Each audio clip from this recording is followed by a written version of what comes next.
नमस्कार, आप सभी लोगों का स्वागत है। आज हम विभागीय जांच पोर्टल के बारे में जानेंगे। तो चलिए वीडियो स्टार्ट करते हैं।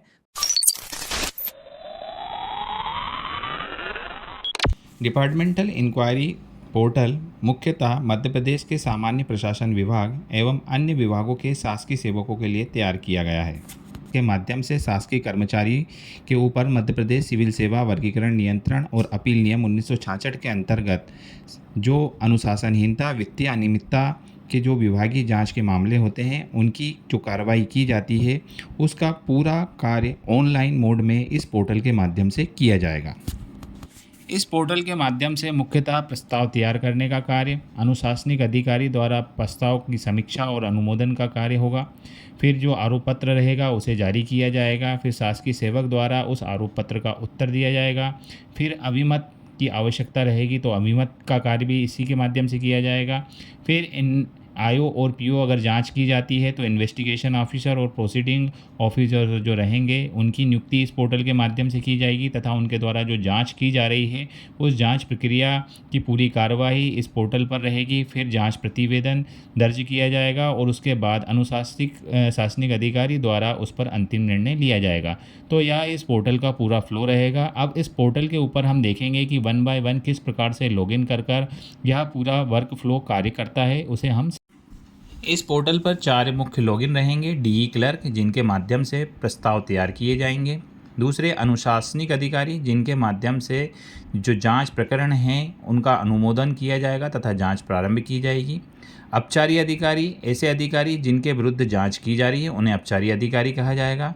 जांचकर्ता, प्रस्तुतकर्ता अधिकारी, इनकी नियुक्ति अनुशासनिक अधिकारी द्वारा की जाएगी। जांचकर्ता तथा प्रस्तुतकर्ता अधिकारी का मुख्य काम अपचारी अधिकारी के खिलाफ जांच कर जांच रिपोर्ट तैयार करना रहेगा।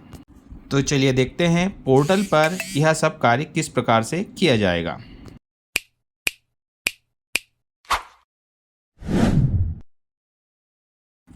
विभागीय जांच पोर्टल ओपन करने के लिए अपने कंप्यूटर के वेब ब्राउज़र में hrms.mp.gov.in/des/ कर इंटर करें तो विभागीय जांच पोर्टल का लॉगिन पेज आपको दिखाई देगा। यहाँ पर अपनी ईमेल आईडी और पासवर्ड डालकर लॉगिन करें। यहाँ पर आप अपने सिंगल साइन ऑन के माध्यम से भी लॉगिन कर सकते हैं।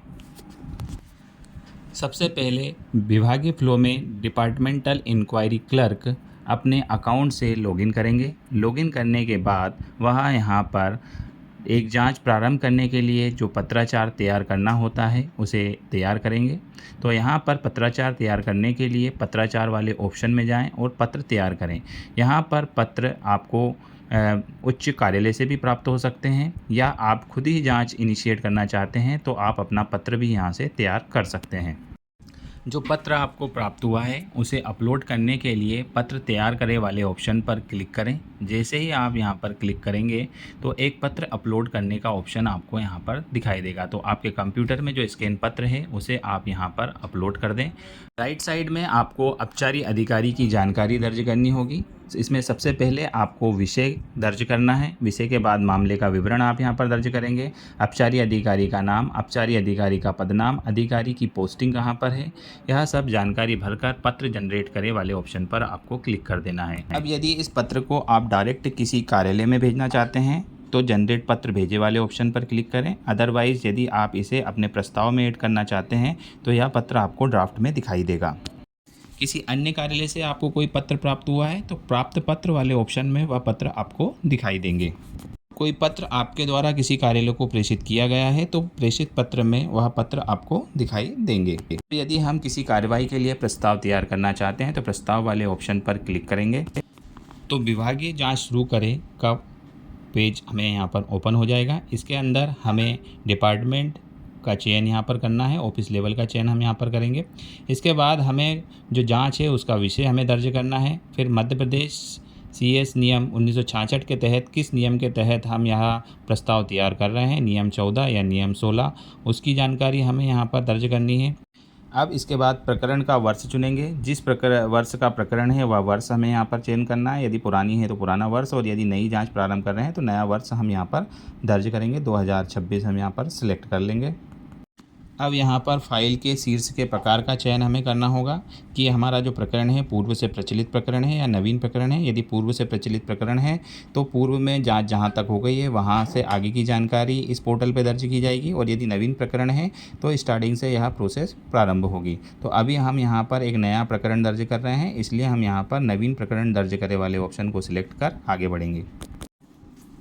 अब यहाँ पर हमें जो पत्राचार की जो कार्रवाई करनी है उसके लिए एक नोट शीट का एक पार्ट हमें यहाँ पर प्राप्त होगा, जिसमें हम नोट शीट की कार्रवाई कर सकते हैं। इसके बाद पत्राचार सूची में जब हम क्लिक करेंगे तो जितने भी पत्राचार हमारे पास हैं उनकी लिस्ट हमें दिखाई देगी, और उनमें से यदि कोई पत्र हम ऐड करना चाहते हैं, जैसे अभी हमने एक पत्र बनाया था वो हम यहाँ पर संलग्न करना चाहते हैं, तो उसे हम यहाँ से सिलेक्ट कर ओके कर देंगे। तो यह हमारा जो प्रस्ताव है उसमें यह पत्र यहाँ पर आप देख सकते हैं ऐड हो गया है। इसके अब ये जो पत्र है हमें नवीन पत्राचार में ये पत्र हमको यहाँ पर दिखाई देने लग जाएगा। यदि आप सभी पत्राचार देखना चाहते हैं तो सभी पत्राचार वाले ऑप्शन पर क्लिक करें, तो जितने भी दस्तावेज आपने यहाँ पर ऐड किए होंगे वह सभी आपको यहाँ पर लिस्ट में दिखाई देने लग जाएंगे। अब हम प्रस्ताव तैयार करे वाले ऑप्शन पर क्लिक करेंगे। अब यहाँ पर मूलभूत जानकारियाँ हमको दर्ज करनी होंगी कि क्या आप EHRMS से जुड़े हुए हैं। तो अधिकारी अगर कोई EHRMS से जुड़े हैं तो हम यहाँ हाँ डालेंगे, और उनके नाम से या IFMIS कोड के माध्यम से हम उन्हें जब सर्च करेंगे तो उनकी जानकारी ऑटोमेटिक IFMIS से उठकर EHRMS पोर्टल के माध्यम से आ जाएगी। अभी हम नाम के माध्यम से एम्प्लॉय को सर्च कर रहे हैं, और नाम के 3 अक्षर हम टाइप करके उन्हें सर्च कर यहाँ पर ऐड कर लेते हैं। अब अधिकारी की EHRMS पर जो बेसिक जानकारियाँ हैं वो सब यहाँ पर ऑटो फिल होकर आ जाएंगी। यदि आप उनका ईमेल आईडी बदलना चाहते हैं या मोबाइल नंबर बदलना चाहते हैं तो आप यहाँ से बदल सकते हैं।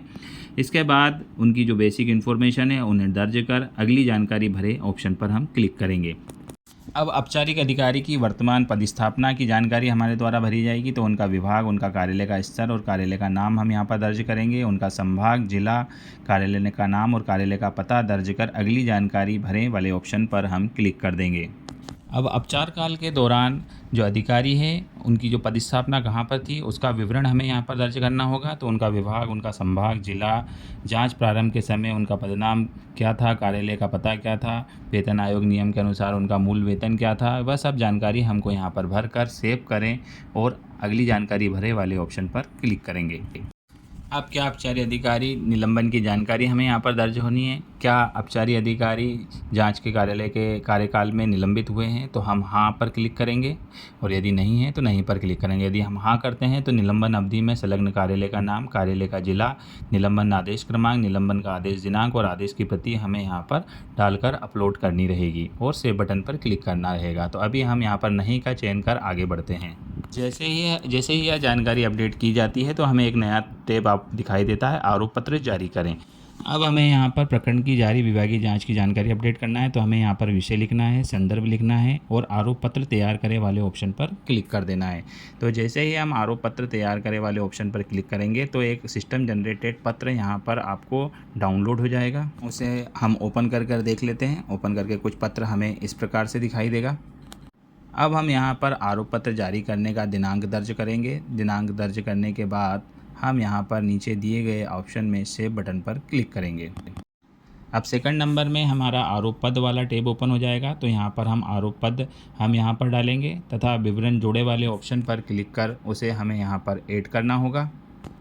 इसी प्रकार यदि और आरोप पद हैं तो उनको ऐड करना है। जैसे यहाँ पर आरोप पद क्रमांक 2 है तो उसे डालकर यहाँ पर विवरण जोड़े बटन पर मैं क्लिक कर दूँगा। अब यहाँ पर हम जैसे ही आरोप पत्र तैयार करे वाले ऑप्शन पर क्लिक करेंगे तो एक सिस्टम जनरेटेड आरोप पद का एक पत्र यहाँ पर जारी हो जाएगा। तो वो कुछ इस प्रकार से हमें दिखाई देगा। अब हमारा तीसरे नंबर का टैब ओपन हो जाएगा। तो यहाँ पर अभिकथन जोड़े वाला ऑप्शन हमको दिखाई दे रहा है। तो यहाँ पर जितने भी आरोप पद हैं उनके अगेंस्ट जितने भी अभिकथन हैं उन्हें हमें यहाँ पर ऐड करना है। तो विवरण जोड़े कर हम उन्हें एक एक करके ऐड कर लेंगे। फिर अभिकथन पत्र तैयार करें ऑप्शन पर क्लिक करेंगे तो एक सिस्टम जनरेटेड अभिकथन पत्र हमारा यहाँ पर तैयार हो जाएगा। कुछ इस प्रकार से दिखाई देगा। अब सेव कर आगे बढ़े वाले बटन पर हम यहाँ पर क्लिक कर देंगे। तो हमें साक्ष्य सूची जोड़े का ऑप्शन दिखाई देगा। यदि कोई साक्षी है तो हाँ पर क्लिक करेंगे और साक्षी की व्यक्ति की जो जानकारी है उन्हें हमें यहाँ पर दर्ज करना होगा। तो यहाँ पे उनका नाम, यदि शासकीय सेवक है तो शासकीय हाँ या ना की जानकारी, साक्षी का पदनाम, साक्षी का पता, मोबाइल नंबर आदि जानकारी जो डालकर हम साक्ष्य सूची तैयार करें वाले ऑप्शन पर क्लिक करना है। तो एक साक्ष्य सूची यहाँ पर आपकी तैयार हो जाएगी, और यदि नहीं है तो आपको यहाँ पर नहीं वाले बटन पर क्लिक करना है। जैसे ही आप नहीं बटन पर क्लिक करेंगे तो सेव कर आगे बढ़े वाले बटन पर आपको क्लिक कर देना है। जैसे ही आप यहाँ पर क्लिक तो अभिलेख सूची जोड़े वाला ऑप्शन आपको दिखाई देगा। तो जितने भी अभिलेख हैं इस प्रकरण से संबंधित, उन्हें आपको यहाँ पर जोड़ने का ऑप्शन दिखाई दे रहा है। तो अभिलेख सूची आपको यहाँ पर दर्ज करनी है, जो भी उसका पत्र क्रमांक वगैरह है उसे आपको यहाँ पर दर्ज करना है। दर्ज करने के बाद उसको आपको यहाँ पर अपलोड कर देना है। सिस्टम में जहीं भी हो वहाँ से उसको आप अपलोड कर लें। उसके बाद अभिलेख संबंधित दस्तावेज अभिकरण सूची पत्र तैयार करें वाले ऑप्शन पर आप क्लिक कर दें। तो आप देखेंगे कि नीचे आपको अभिलेख पत्र सूची क्रमांक आपको दिखाई देने लग जाएगा, और वह भी वर्ड डॉक्यूमेंट में आपको डाउनलोड होगा। तो उसे आप ओपन करके देख सकते हैं। ओपन करने के बाद कुछ इस प्रकार से दिखाई देगा। अब सुरक्षित करें वाले बटन पर क्लिक करेंगे। अब हमें यहाँ पर जो भी साक्ष्य हमने डाले हैं अभिकथन के आरोप पद और जो अभिकथन है उनके अनुसार, तो उनकी मैपिंग हमें यहाँ पर साक्ष्य के साथ उनकी मैपिंग करनी होगी। तो यहाँ पर ड्रॉप डाउन से हम उनकी एक एक कर जितने भी आरोप पद हैं उसके अगेंस्ट उनकी मैपिंग कर देंगे। मैपिंग सेव करेंगे। मैपिंग सेव करने के बाद अब यहाँ पर हम ड्राफ्ट सूची पर क्लिक करेंगे। तो जितने भी पत्राचार हमारे द्वारा तैयार किए गए हैं वह उनकी सबकी लिस्ट हमको यहाँ पर दिखाई देने लग जाएगी। तो अगर हम उन्हें देखना चाहते हैं तो व्यू पे क्लिक कर हम देख सकते हैं। अब हमें लेफ़्ट साइड में हमारे जो पत्राचार है उसके साथ नोट शीट एडिट करने का ऑप्शन है। तो ग्रीन नोट वाले जोड़े वाले ऑप्शन पर हम क्लिक करेंगे तो यहाँ पर वर्ड एडिटर खुल जाएगा। तो जो भी नोटिंग हमें इस प्रस्ताव के साथ लगानी है वह हम यहाँ पर टाइप कर सेव बटन पर क्लिक कर देंगे। तो एक नोट शीट का पॉइंट हमारे इस प्रस्ताव के साथ ऐड हो जाएगा। अब भेजे बटन पर क्लिक करेंगे। यहाँ पर जिस भी अधिकारी को भेजना है उनके विभाग का नाम, कार्यालय का नाम और कार्यालय की जानकारी हमें यहाँ पर दर्ज करनी होगी। उसके बाद उनका जो डिजिग्नेशन है उसे हम यहाँ पर दर्ज कर हमारे जो अनुशासित अधिकारी हैं उन्हें यह प्रस्ताव भेज देंगे। अब डी क्लर्क का अकाउंट लॉगआउट कर हम हमारे जो अनुशासित अधिकारी है उनके अकाउंट को लॉगिन करेंगे। लॉगिन करने के बाद हम राइट साइड में हमारे जो मेन्यू बार है यहाँ पर हम क्लिक करेंगे। तो यहाँ पर हमें प्रस्ताव के अंदर प्राप्त प्रस्ताव वाला ऑप्शन दिखाई देगा। तो उसके ऊपर हम क्लिक करेंगे। जैसे ही प्राप्त प्रस्ताव पर हम क्लिक करते हैं तो जितने भी प्रस्ताव हमारे पास मौजूद हैं वह दिखाई देंगे। तो आप यहाँ पर टॉप पर देख सकते हैं नवीन प्रकरण हमें दिखाई दे रहा है। इस नवीन प्रकरण को हम थोड़ा सा स्क्रॉल करेंगे तो यहाँ पर विवरण पर जाएँ वाले टैब पर हम क्लिक कर प्रस्ताव को देख सकते हैं। अब यहाँ पर आप देखेंगे तो नोटिंग का एक ऑप्शन है वो यहाँ पर खुल गया है नोट शीट का। इसके अलावा जितने भी पत्राचार हैं उन्हें आप यहाँ पर देख सकते हैं। नए पत्राचार वाले ऑप्शन पर क्लिक कर हमने जो पत्र तैयार किया था उसे हम यहाँ पर देख सकते हैं जो हमने प्रस्ताव में ऐड किया था। इसके अलावा ड्राफ्ट में जितने भी पत्र हमारे डी क्लर्क द्वारा बनाए गए थे वह सभी पत्रों की सूची आप यहाँ पर देख सकते हैं। उन्हें आप एक एक कर यहाँ पर खोल कर देख सकते हैं। देखने के बाद यदि आप उसमें किसी प्रकार का कोई संशोधन करना चाहते हैं तो संशोधन करे पर क्लिक कर सकते हैं। जैसे ही आप संशोधन करे पर क्लिक करेंगे तो वह पत्र आपकी वर्ड फाइल के रूप में यहाँ पर डाउनलोड हो जाएगा। तो यहाँ पर डाउनलोड करे वाला जो ऑप्शन है उस पर हम जैसे ही क्लिक करते हैं तो एक पत्र हमारा यहाँ पर डाउनलोड में हमको दिखाई दे रहा है। इसे हम यहाँ पर ओपन करेंगे। ओपन करने के बाद यदि हम इसमें कुछ एडिटिंग करना चाहते हैं, आप कुछ बदलाव करना चाहते हैं तो इस पत्र में हम यहाँ पर बदलाव कर सकते हैं। बदलाव करने के बाद वापस इसे हम सेव कर इस पत्र को हम पुनः यहाँ पर अपलोड कर सकते हैं। तो जैसे ही हम इसको सेव करेंगे इसके बाद यहाँ पर ओपन वाले ऑप्शन पर क्लिक कर उस पत्र को हम यहाँ से अपलोड कर देंगे। अपलोड करने के बाद यहाँ पर जो फाइल है वो हमारी यहाँ पर अपलोड हो जाएगी। अब हम उस पत्र को अनुमोदित करेंगे तो हमारा डॉक्यूमेंट यहाँ पर अप्रूव हो जाएगा। जैसे ही हम यहाँ पर अप्रूव करते हैं तो यहाँ पर ई हस्ताक्षर और डिजिटल सिग्नेचर का ऑप्शन हमें दिखाई देने लग गया है। तो हम इसे आप ई हस्ताक्षर के माध्यम से इस पत्र को अप्रूव कर देंगे। तो जैसे ही आप ई हस्ताक्षर करें पर क्लिक करेंगे तो नीचे जहाँ भी हमको हस्ताक्षर करना है उस एरिया को हमें यहाँ पर सिलेक्ट करना होगा। सिलेक्ट कर ई साइन करें वाले ऑप्शन पर हम क्लिक करेंगे और हमारा यहाँ पर जो साइन है वो यहाँ पर अपलोड हो जाएगा। तो सेम प्रक्रिया को अपनाकर हम यहाँ पर जितने भी हमारे जो पत्र हैं ड्राफ्ट में हमारे जुड़े हुए हैं उनको एक एक कर देख कर हम यहाँ पर अनुमोदित कर उन पर डिजिटल हस्ताक्षर कर देंगे। तो यह प्रक्रिया मैं यहाँ पर कंप्लीट कर लेता हूँ। सभी ड्राफ्ट लेटर पर ई हस्ताक्षर होने के बाद हम नोट शीट पे हमारी तरफ से जो भी नोटिंग अनुशासित अधिकारी अपनी तरफ से देना चाहते हैं वह उसे नोट शीट वाले पार्ट में ग्रीन नोट ऐड कर वह दे सकते हैं। तो यहाँ पर अपचारी अधिकारी को भेजे एक नोटिंग हम यहाँ पर लिखेंगे। सेव करे वाले बटन पर हम क्लिक कर देंगे तो ये एक नोटिंग हमारी नोट शीट में ऐड हो जाएगी। इसके बाद भेजे बटन पर क्लिक कर हम इसे डायरेक्ट अपचारी अधिकारी जो हैं उनको यहाँ पर भेजेंगे। तो उसके लिए अपचारी अधिकारी का विभाग तथा कार्यालय का पता हमें यहाँ पर सिलेक्ट करना पड़ेगा। सिलेक्ट करने के बाद यहाँ पर प्रति में जिस भी अपचारी अधिकारी को हम भेजना चाहते हैं उनके नाम के 3 अक्षर हमें यहाँ पर लिखने होंगे। उससे उनकी जो ईमेल आईडी है जो रजिस्टर्ड है वो हमें यहाँ पर दिखाई देने लग जाएगी और उसे यहाँ से ड्रॉप डाउन से हमें सिलेक्ट कर लेना है। जैसे ही हम उसे ड्रॉप डाउन से सिलेक्ट करेंगे इसके बाद यहाँ पर नीचे भेजे बटन पर क्लिक कर हम इसे अपचारी अधिकारी को सेंड करेंगे। जैसे ही हम सेंड बटन पर क्लिक करेंगे अपचारी अधिकारी को उनका यूज़र नेम और पासवर्ड मोबाइल पर एसएमएस के माध्यम से प्राप्त हो जाएगा। अपचारी अधिकारी उन आईडी और पासवर्ड का इस्तेमाल कर अपने अकाउंट को लॉगिन करेंगे। लॉगिन करने के बाद यहाँ पर उन्हें उनके पास आए हुए समस्त प्रकरणों की सूची दिखाई देगी। तो यहाँ पर उनका जो प्रकरण है वह उन्हें यहाँ पर दिखाई देने लग जाएगा। अब यहाँ पर वह प्रत्युत्तर दर्ज करे वाले ऑप्शन पर क्लिक कर अपना उत्तर यहाँ पर दर्ज कर सकते हैं। इसके अलावा यदि वो समय सीमा विस्तार का आवेदन करना चाहते हैं तो आवेदन दर्ज करे वाले ऑप्शन पर क्लिक कर अपनी समय सीमा का विस्तार करा सकते हैं। अनुशासित अधिकारी से दस्तावेज प्रेषित करना चाहते हैं तो अपने दस्तावेज को यहाँ से अपलोड कर सकते हैं। अब वह प्रत्युत्तर दर्ज करे वाले ऑप्शन पर क्लिक करेंगे तो जितने भी पत्राचार सूची है उन्हें यहाँ पर दिखाई देने लग जाएगी। सभी पत्राचार में वह उन पत्रों को देख सकते हैं। अब यदि अपचारी अधिकारी उन पर प्रतिक्रिया दर्ज करना चाहते हैं तो अपचारी अधिकारी की प्रतिक्रिया वाले टैब पर वह क्लिक करेंगे। अब यहाँ पर नीचे प्रत्येक आरोप और अभिकथन का उन्हें जो अपना उत्तर देना है उस उत्तर को दर्ज कर अगले पर क्लिक करेंगे तो यहाँ पर जो दूसरा अभिकथन है वह भी हमें दिखाई देने लग जाएगा। तो उसका भी प्रत्युत्तर उन्हें दर्ज करना है। प्रत्युत्तर दर्ज कर यदि कोई दस्तावेज अपलोड करना है तो यहाँ पर डिजिटल हस्ताक्षर के लिए दस्तावेज अपलोड करे वाले ऑप्शन पर क्लिक करेंगे। तो यहाँ पर आपके कंप्यूटर में जहाँ भी वह पत्र या डॉक्यूमेंट है उसे यहाँ पर सिलेक्ट करके अपलोड कर लेना है।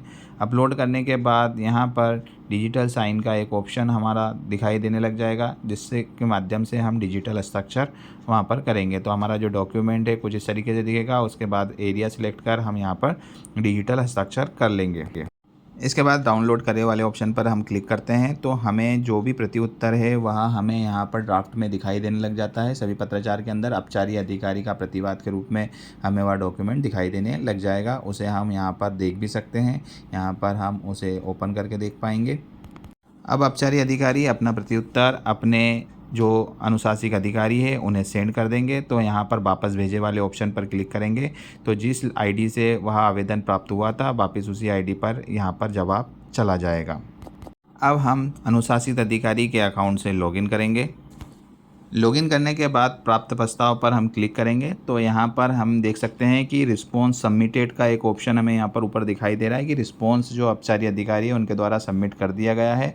अब यदि हमें उसे देखना है तो विवरण पर जाएं वाले ऑप्शन पर हम क्लिक करेंगे तो यहाँ पर जो आरोप है, अभिकथन एवं अपचारी अधिकारी का प्रत्युत्तर हमें यहाँ पर दिखाई देने लग जाएगा। अब अनुशासित अधिकारी को यहाँ पर निर्णय लेना है कि जो अपचारी अधिकारी द्वारा प्रत्युत्तर दर्ज किया गया है उसके आधार पर अनुशासित अधिकारी को निर्णय लेना है कि वह उससे सहमत है, असहमत है या अपचारी कर्मचारी के प्रत्युत्तर से आंशिक रूप से सहमत है। तो यहाँ पर ड्रॉप डाउन में तीनों ही ऑप्शन उनको दिखाई दे रहे हैं। अगर उन्हें सहमत लगता है तो उसको सहमत सिलेक्ट करेंगे या असहमत है तो असहमत सिलेक्ट कर प्रत्येक प्रत्युत्तर है आरोप का उनके सामने इस तरह का ड्रॉप डाउन से उन्हें अपना निर्णय सिलेक्ट करना रहेगा। निर्णय सिलेक्ट करने के बाद हम नीचे आ जाएंगे। अब इस जो प्रत्युत्तर आया है उसके आधार पर यदि विभागीय कार्रवाई समाप्त करना है या जांच संचित करनी है या लघु शासित आरोपित करना है उस ऑप्शन का चयन यहाँ से किया जाएगा। तो अभी हम मान लेते हैं विस्तृत जांच हमको संचित करनी है तो हम विस्तृत जांच संचित करे वाले ऑप्शन पर क्लिक करेंगे तथा अनुशासित अधिकारी द्वारा अपनी टिप यहाँ पर दर्ज की जाएगी। दर्ज करने के बाद सुरक्षित करे वाले बटन पर क्लिक कर देंगे। जैसे ही सुरक्षित बटन पर क्लिक करेंगे तो यहाँ पर इन्वेस्टिगेशन ऑफिसर और प्रोसीडिंग ऑफिसर की नियुक्ति का ऑप्शन हमें दिखाई देने लगेगा। तो जांचकर्ता प्रस्तुतकर अधिकारी जोड़े वाले ऑप्शन पर क्लिक करेंगे। अब यहाँ पर यदि वह HRMS में है तो यहाँ पर हाँ या नहीं का चयन हमें उस आधार पर करना है। यदि यहाँ पर चयन करते हैं उसके बाद EHRMS से अधिकारी की जानकारी हमारी यहाँ पर फिलअप होकर आ जाएगी, तो वह जानकारी हम यहाँ पर फिलअप कर लेंगे। तो हमारे दोनों जांचकर्ता अधिकारी और प्रोसीडिंग ऑफिसर दोनों ही हम यहाँ से ड्रॉप डाउन से सिलेक्ट कर लेंगे। यदि हमारे यहाँ पहले से जांचकर्ता अधिकारी बने हुए हैं तो उनकी ड्रॉप डाउन लिस्ट हमें दिखाई देगी। तो उस ड्रॉप डाउन लिस्ट में से जिसे भी हमें जांचकर्ता अधिकारी बनाना है उसका चयन हम यहाँ से कर लेंगे। चयन करने के बाद उनसे संबंधित जो विभागीय जानकारी है वो ऑटोमेटिक यहाँ पर फिल होकर आ जाएगी EHRMS से। इसके बाद नीचे हमें प्रोसीडिंग ऑफिसर का चयन करना है और प्रोसीडिंग ऑफिसर की जानकारी भी यहाँ पर EHRMS से ऑटोमेटिक उठकर आ जाएगी। अब यहाँ पर सुरक्षित करें, हम IO PO की नियुक्ति करें वाले ऑप्शन पर क्लिक कर देंगे। यहाँ पर एक IO और PO की नियुक्ति का पत्र यहाँ पर ऑटो जनरेटेड हो जाएगा, जिसे हम यहाँ पर डाउनलोड कर देख सकते हैं। इसके बाद जो इन्वेस्टिगेशन ऑफिसर और जो प्रोसीडिंग ऑफिसर रहेगा उन्हें SMS के माध्यम से इसकी सूचना पहुँच जाएगी तथा इन्वेस्टिगेशन ऑफिसर के पास डिपार्टमेंटल इंक्वायरी पोर्टल पर लॉगिन करने के लिए ID पासवर्ड प्राप्त हो जाएंगे। यहाँ पर प्रोसीडिंग अधिकारी को किसी भी प्रकार का लॉगिन प्रदान नहीं किया गया है। अब हम यहाँ पर भेजे बटन पर क्लिक कर जांचकर्ता अधिकारी इन्वेस्टिगेशन ऑफिसर का यहाँ पर चयन कर उनके पास यह पूरी जांच प्रक्रिया की फाइल को सेंड कर देंगे। अब जांचकर्ता अधिकारी अपने ID और पासवर्ड से जो उन्हें SMS के माध्यम से प्राप्त हुए हैं उनसे अपने अकाउंट को लॉगिन करेंगे। लॉगिन करने के बाद प्रथम सुनवाई की तिथि दर्ज करें वाले ऑप्शन पर क्लिक करेंगे। तो यहाँ पर जो चार्जशीट है तथा जो पत्राचार हैं वह सब यहाँ पर दिखाई देने लग जाएंगे। अब प्रथम सुनवाई का दिनांक चयन कर, सुनवाई का समय का चयन कर तथा सुनवाई स्थल कहाँ पर रखना है उसका तथा सुनवाई किस हेतु नियत है उसका हमें ड्रॉप डाउन से यहाँ पर चयन करना है। इसके बाद यदि कोई साक्षी है तो साक्षी जोड़े वाले टैब पर क्लिक कर हम साक्षी की जानकारी यहाँ पर भरेंगे। अब सुनवाई के लिए यदि हम औपचारिक अधिकारी और प्रस्तुतकर्ता अधिकारी को बुलाना चाहते हैं तो उसका चयन कर हम देखेंगे तो नीचे दोनों ड्रॉप डाउन में ऐड हो जाएंगे। उसके बाद यहाँ पर SMS भेजे का एक ऑप्शन है जिसके माध्यम से हियरिंग की जो इन्फॉर्मेशन है औपचारिक अधिकारी और प्रोसीडिंग अधिकारी के पास चली जाएगी। यहाँ पर अब हम मान लेते हैं सुनवाई दिनांक के दिन सुनवाई किस प्रकार से इन्वेस्टिगेशन ऑफिसर के लॉगिन से की जाएगी। तो सुनवाई का विवरण दर्ज करें वाले टैब पर हम क्लिक करेंगे तो यहाँ पर हम सुनवाई का विवरण दर्ज कर सकते हैं। यहाँ पर जो हमारा औपचारिक अधिकारी है उनकी उपस्थिति ली जाएगी। उपस्थिति SMS के माध्यम से वेरिफिकेशन होगा तो जो रजिस्टर्ड नंबर है उस पर एक OTP उन्हें प्राप्त होगा। उस OTP को यहाँ पर दर्ज करना होगा। दर्ज कर उसे वेरीफाई बटन पर हम क्लिक करेंगे तो औपचारिक अधिकारी की उपस्थिति यहाँ पर हमारे डिपार्टमेंट इंक्वायरी पोर्टल पर लग जाएगी। इसी प्रकार से अब औपचारिक अधिकारी के कथन दर्ज करे वाले ऑप्शन पर क्लिक करेंगे तो एक पॉपअप विंडो खुलेगी जिसके अंदर हम औपचारिक अधिकारी के कथन दर्ज करेंगे। अब यदि औपचारिक अधिकारी की ओर से कोई दस्तावेज है तो उस दस्तावेज को हम यहाँ पर अपलोड कर उसके ऊपर डिजिटल सिग्नेचर करेंगे। यदि दस्तावेज नहीं है तो डायरेक्ट सुरक्षित करें वाले ऑप्शन पर क्लिक कर हम आगे बढ़ सकते हैं। अब हम नीचे स्क्रॉल डाउन करेंगे तो क्या यह अंतिम सुनवाई है। यदि यह अंतिम सुनवाई है तो यहाँ पर हमें प्रोसीडिंग ऑफिसर की रिपोर्ट दर्ज करनी होगी और यदि नहीं है तो हमें अगली सुनवाई की तारीख यहाँ पर नियत करनी होगी। यदि अभी हम मान लेते हैं कि यह हमारी अंतिम सुनवाई है, जैसे ही हम हाँ पर क्लिक करते हैं तो यहाँ पर हमें प्रोसीडिंग ऑफिसर जो हमारे हैं PO उनकी जो रिपोर्ट है संक्षिप्त रिपोर्ट हमें यहाँ पर दर्ज करनी होगी और उसके बाद उससे संबंधित जो दस्तावेज है उसे यहाँ पर अपलोड कर उस पर उनके डिजिटल हस्ताक्षर कराने होंगे। डिजिटल साइन करने के बाद यहाँ पर जानकारी को सुरक्षित करेंगे। सुरक्षित करने के बाद अब इसे भेजे बटन पर क्लिक कर औपचारिक अधिकारी को हम सेंड करेंगे। अब हम औपचारिक अधिकारी के अकाउंट से लॉगिन करेंगे तो यहाँ पर एक आखिरी में ऑप्शन दिखाई देगा PO ब्रीफ का उत्तर देवे, तो उस ऑप्शन पर उनके द्वारा क्लिक किया जाएगा। तो यहाँ पर PO ब्रीफ के दस्तावेज यहाँ पर जो दस्तावेज है उनकी सूची में दिखाई देंगे तो उसे यहाँ पर क्लिक कर वो देख सकते हैं, जो कुछ इस प्रकार से दिखाई देगा। अब औपचारिक अधिकारी PO ब्रीफ पर अपना संक्षिप्त जो विवरण देना है उसे दर्ज करेंगे और उसके संबंध में जो भी दस्तावेज है उसे यहाँ पर अपलोड करेंगे तथा उस अपलोड दस्तावेज के ऊपर डिजिटल साइन कर उसे सबमिट करेंगे। अब यहाँ पर हम पत्राचार सूची वाले ऑप्शन पर क्लिक करेंगे तो यहाँ पर हमें PO ब्रीफ के संक्षेप पर औपचारिक अधिकारी का प्रत्युत्तर वाला ऑप्शन दिखाई देने लग जाएगा। इसके बाद इसे वापस हम भेजे बटन पर क्लिक करेंगे। भेजे बटन पर क्लिक कर इसे हम वापस जांच अधिकारी के पास भेज देंगे। अब हम जांच अधिकारी के अकाउंट से लॉगिन करेंगे। लॉगिन करने के बाद जांच अधिकारी यहाँ पर आगामी कार्रवाई संबित करें के अंदर जांच प्रतिवेदन अपना दर्ज करेंगे। जैसे ही यहाँ पर जांच प्रतिवेदन दर्ज करें वाले ऑप्शन पर क्लिक करेंगे तो जितने भी आरोप अपचारी अधिकारी के ऊपर लगाए गए थे, जो अभिकथन थे, वह उन्हें दिखाई देने लग जाएंगे और इनके ऊपर जो जांच का निष्कर्ष रहा है उसे उन्हें यहाँ से सिलेक्ट करना होगा। तो ड्रॉप डाउन से वह निष्कर्ष सिलेक्ट करेंगे।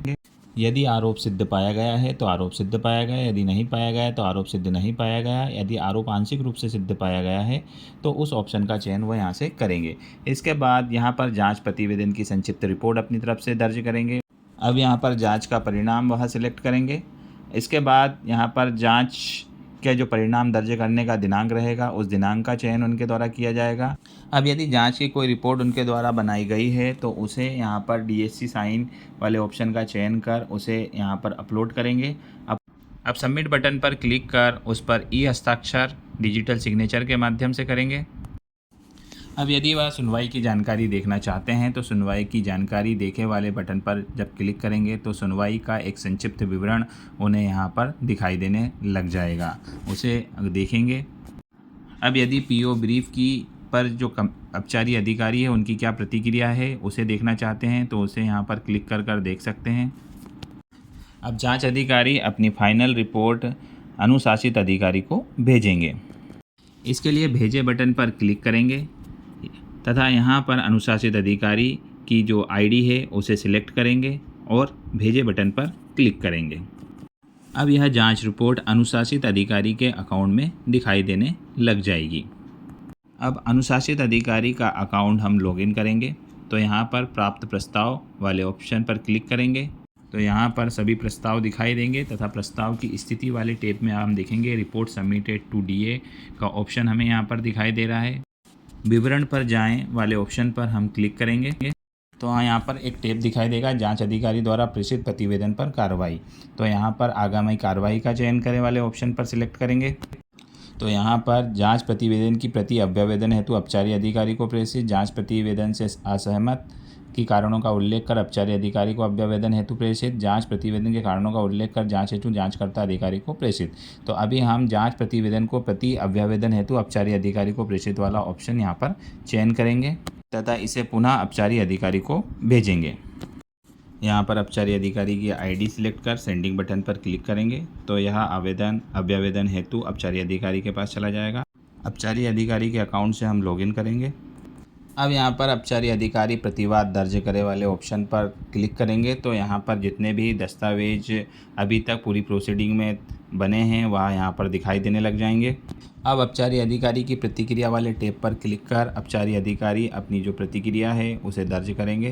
तो जांच प्रतिवेदन का प्रतिवाद दर्ज करने का ऑप्शन यहाँ पर दिखाई दे रहा है, उसमें अपना प्रतिवाद दर्ज करेंगे। प्रतिवाद दर्ज करने का दिनांक दर्ज कर यदि उसके संबंध में कोई दस्तावेज है तो उसे यहाँ पर अपलोड कर उस पर डिजिटल सिग्नेचर के माध्यम से साइन कर उसे सुरक्षित करेंगे तथा इसे वापस अनुशासित अधिकारी के पास भेज देंगे। अनुशासित अधिकारी को फाइनल डिसीजन के लिए प्रत्युत्तर प्राप्त हो जाएगा।